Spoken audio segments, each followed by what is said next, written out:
मोदी जी ने चीनी राष्ट्रपति जिनपिंग के बंद आंखों में लाल मिर्च का तीखा पाउडर डाल दिया है, जिसके बाद अब वे अपनी आंखें खोल नहीं पा रहे और बार बार मोदी मोदी चिल्ला रहे हैं। और अब खबर ये आ रही है कि उनकी आंख तो गई और साथ साथ उनके हाथ से अक्सर चिन्ह भी गई। किसी भी वक्त भारत चीन पर ब्रह्मोस मिसाइल से परमाणु हमला कर सकता है। जी हाँ दोस्तों, चीन बार बार भारत की नसें दबाने की कोशिश कर रहा है और इसी कारण अब की बार भारत ने गर्दन दबा दी है, जिसके बाद चीन बौखलाया हुआ है और यही बौखलाहट परमाणु युद्ध तक पहुंच सकती है। चीन के सैनिक और उनके राष्ट्रपति दोनों ही पूरी दुनिया के लिए खतरा बन चुके हैं। भारतीय सीमा पर लगातार चीन अपनी हदें पार कर रहा है, जिसके बाद भारतीय जवानों ने भी चीन को जबरदस्त सबक सिखाई है। वायरस फैलाने के बाद अब यह शंका जताई जा रही है कि चीन पूरे दुनिया में तूफान फैला रहा है। जी हाँ दोस्तों, भारत में आए हुए तूफान ताउते और यस ने कितनी तबाही मचाई इस बात से तो जग जाहिर है, लेकिन आज जो हम खबर देने वाले हैं उसे सुनकर आपके पांव तले जमीन खिसकने वाली है। भारत और चीन की सीमा पर माहौल गर्म हो चुका है और आपकी बार युद्ध छोटी मोटी नहीं बल्कि परमाणु युद्ध तक पहुंच सकती है। अगला विश्व युद्ध चीन के नाम पर ही लड़ा जाएगा और उसका वही हाल होगा जो हिरोशिमा का हुआ था।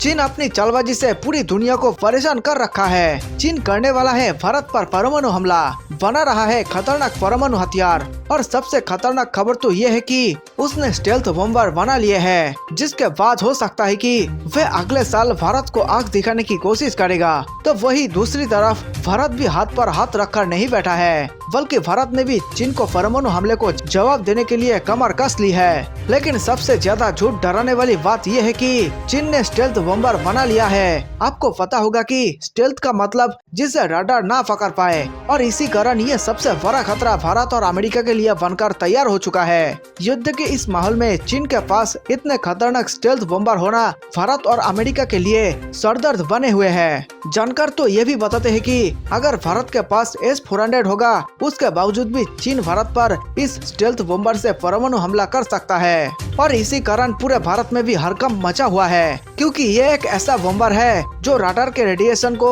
एब्जॉर्ब कर लेगा, जिसके बाद भारत को ये पता ही नहीं चल पाएगा कि चीन का ये बॉम्बर कब भारत में घुस गया। और इसी कारण भारत से लेकर अमेरिका और जापान से लेकर ऑस्ट्रेलिया सभी बेहद परेशान हो चुके हैं और हो सकता है कि अब भारत के पास भी एक खतरनाक परमाणु बॉम्बर हो। जी हाँ दोस्तों, बिल्कुल ठीक सुना आपने, भारत भी अमेरिका से स्टेल्थ बॉम्बर खरीद सकता है। इसी कारण अमेरिका ने बेंगलुरु में अपना स्टेल्थ बॉम्बर का जलवा दिखाकर पूरी दुनिया को यह संदेश दिया था कि चीन के खिलाफ लड़ाई में भारत और अमेरिका एक साथ है। दोस्तों, क्या आप भी चाहते हैं कि भारत को स्टेल्थ बॉम्बर अमेरिका से खरीद लेनी चाहिए? कृपया अपनी राय कमेंट में जरूर बताएं। खबर तो यह भी आ रही है कि चीन 2022 में अमेरिका पर भी परमाणु हमला कर सकता है और इसी के लिए वे लगातार अपने परमाणु बमों की संख्या चुपके चुरा के बढ़ाते जा रहा है। चीन एक लंबी दूरी से स्टेल्थ बॉम्बर पर काम कर रही है। ये स्टेल्थ बॉम्बर अमेरिका के लिए एक मुसीबत का सबक बन सकता है, क्योंकि इसके जरिए बीजिंग, गुआम और इसके परे स्थित अमेरिकी ठिकानों पर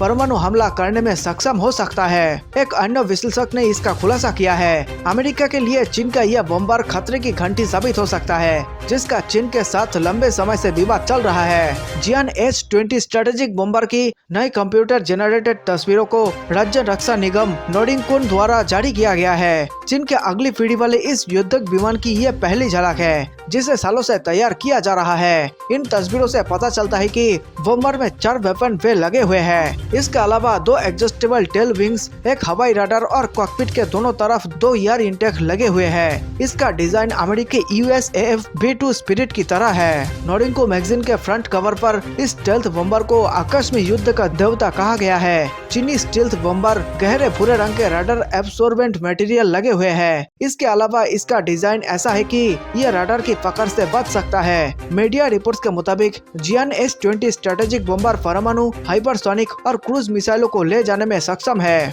यह विमान अधिकतम 200 टन वजन लेकर उड़ान भर सकता है। इसकी अधिकतम रफ्तार 980 किलोमीटर प्रति घंटा हो सकती है। दोस्तों, आपको बताते चले कि चीन, जो कि अपनी विस्तारवादी नीति और कोरोना वायरस फैलाने के कारण पूरी दुनिया में घिर चुके हैं और उसे अब भारत भी बड़ा झटका देने के तैयारी में है। जी हाँ दोस्तों, खबर ये आ रही यही है कि भारत अपना पुराना बदला, मतलब भारत का जो अक्साई चीन है, जिसे चीन उस जमीन पर अपना हक जताते हैं, उसे भी भारत चीन से वापस लेगा, चाहे जैसे भी करके हो।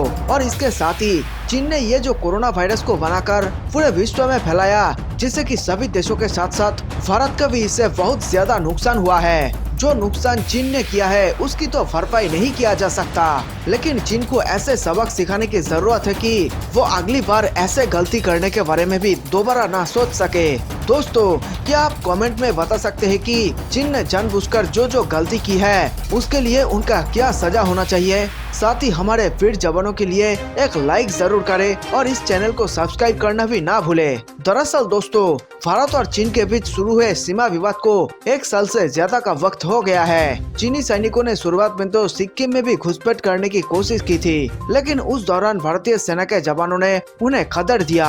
हालांकि लद्दाख में अभी भी हालात तनावपूर्ण है, जिसको देखते हुए भारतीय सेना और वायुसेना अपनी रक्षा तैयारियां मजबूत कर रही है। न्यूज एजेंसी NIA ने सरकारी सूत्रों के हवाले से बताया कि जल्दी भारत 4 उत्पन्न किस्सों के हेरन ड्रोन प्राप्त करने जा रहा है, जो इजराइल से मिलेंगे। इसके बाद उनकी तैनाती लद्दाख में LAC के पास के इलाकों में की जाएगी। ये नए ड्रोन पुराने वाले हेरन ड्रोन की तुलना में ज्यादा हाईटेक है, साथ ही उनकी एंटी जैमिंग क्षमता भी काफी बेहतर है। पिछले साल मोदी सरकार ने रक्षा बलों को आपातकालीन वित्तीय शक्तियां दी थी, जिसके तहत 500 करोड़ रुपए तक के हथियार उपकरण आदि बिना देरी खरीदे जा सकते हैं। यह डील उसी अधिकार के तहत हुई है। सूत्रों के मुताबिक छोटे या मिनी ड्रोन अमेरिका से भी आ रहे हैं। वो बटालियन स्तर पर जमीनी सैनिकों को दिए जाएंगे। इसका संचालन आसानी से हाथ से किया जा सकता है। लद्दाख में कई दुर्गम इलाके हैं, ऐसे में वहाँ बिना किसी हलचल के जवान इन ड्रोन्स को भेजकर लाइव इमेज प्राप्त करते हैं। रक्षा विशेषज्ञों के मुताबिक ये दोनों ही ड्रोन लद्दाख में चीन की चाल से निपटने में बेहद कारगर सिद्ध होंगे। आपको बता दें कि कुछ महीनों पहले भारतीय नौसेना ने 2 प्रेडेटर ड्रोन अमेरिका से लीज पर लिए थे। इन ड्रोन के साथ एक चालक दल भी आया था, जो भारतीय जवानों को इसकी ट्रेनिंग दे रहा है। इस सौदे में साफ कहा गया था कि ड्रोन का इस्तेमाल भारतीय नौसेना अपने हिसाब से करेगी, साथ ही बिना मर्जी के उसका डेटा किसी के साथ शेयर नहीं होगा, जिस प्रकार अमेरिका ने भी हमें भर दी। इसके अलावा जल्दी एयरफोर्स को हैमर मिसाइल भी मिलेंगे, जो हवा से जमीन पर 70 किलोमीटर तक आसानी से मार कर सकती है। चीन के साथ सैन्य गतिरोध के बीच भारत ने लद्दाख सेक्टर और अन्य क्षेत्र में बड़ी संख्या में सैनिकों को उनके निवास स्थलों पर रखने के लिए बुनियादी ढांचा विकसित कर लिया है। इसके साथ ही भारत ने क्षेत्र में सैनिकों की संख्या में भी बढ़ोतरी कर चीन की गतिविधियों को मुंह तोड़ जवाब देने के लिए तैयारी की है। अपने प्रमुख सैन्य प्रतिद्वंदियों को जवाब देने के लिए सेना ने कई बदलाव किए हैं, जिनमें ऑर्डर ऑफ बैटल भी शामिल है। पाकिस्तान और चीन के खिलाफ नई रणनीति। द प्रिंट की खबर के मुताबिक भारतीय सेना ने पाकिस्तान के खिलाफ दंडात्मक निवारण और चीन के खिलाफ विश्वसनीय निवारण नीति लागू करने का फैसला किया है। इस रणनीति के तहत अब सेना कोर स्तर पर प्रतिक्रिया देने की जगह एकीकृत प्रणाली का इस्तेमाल करेगी। इसमें पाकिस्तान से सटी पश्चिमी सीमा और चीन से लगी पूर्वी सीमा के बीच संतुलन का भी ध्यान रखा गया है। पाकिस्तान से लगी सीमा भारत के पश्चिमी थिएटर कमांड का हिस्सा है, जो कि सेना के लिए हमेशा से महत्वपूर्ण रही है।